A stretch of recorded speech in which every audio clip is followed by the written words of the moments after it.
చెప్పనా కాదు నాగబాబు వాడు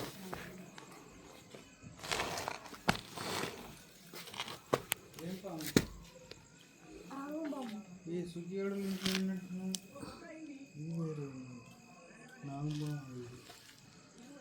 గీడికి రంగనే పడిగెత్తంగానే ఈడికి వచ్చింది బయటికి బండి కడుకు అక్కడికి లైట్ అక్కడ లైట్ అక్కడికి వెళ్ళొస్తుంది నేనేమనుకుంటున్నా కట్టినేమో 4 గంటలు పడేస్తారు కదా అనుకుంటున్నా.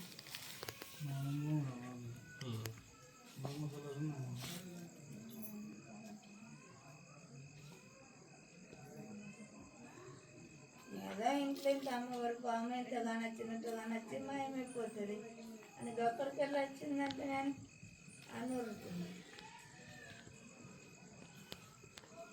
అరే నాన్న రమ్మనుకో